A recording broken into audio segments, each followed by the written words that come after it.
Matũra-inĩ ma Gĩtwe na Kamũtua Gatũndũ ya mũhuro, ĩno nĩyo mbica ĩrĩa ĩratũtũnga ya onjoria na ene matuka magĩcinĩrĩra mĩrango ya nduka ciao thutha wa gũtuo ũtukũ nĩ ekinaĩ. Gũgĩtwe ũtukũ gũkĩa kũmũthĩ nĩ gwĩkĩkire kĩũndũ anake mataramenyeka nĩ amaikĩra matuaga nyũmba no matinahota kũingĩra kũiya indo.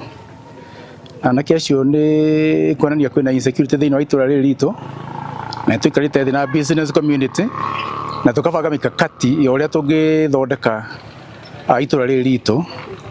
Tuna maũndũ matatũ reciria ũhoro wa mũno twandĩke watchman no tũige CCTV kila handũ nduka-inĩ.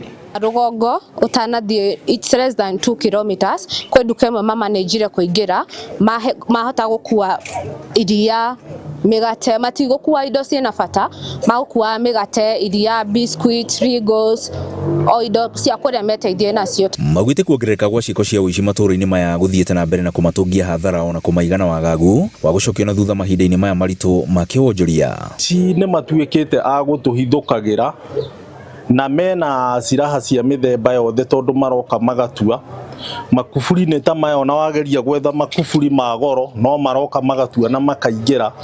Nĩ tũrageria gũtara hathara nene mũno. Rĩu ũrĩa tũngĩũria no tũririe tũheo security nĩ andũ a Ndarugu na Gatũndũ.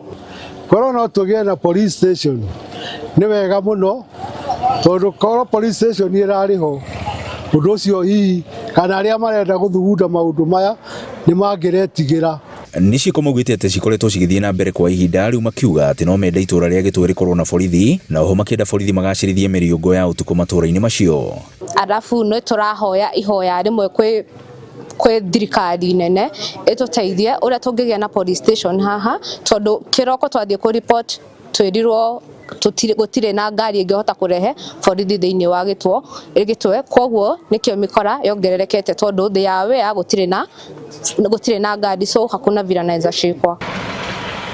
Ngiribota Inooro TV kuma Gĩtwe Gatũndũ ya mũhuro, niĩ njĩtagwo Werũ wa Mwangi.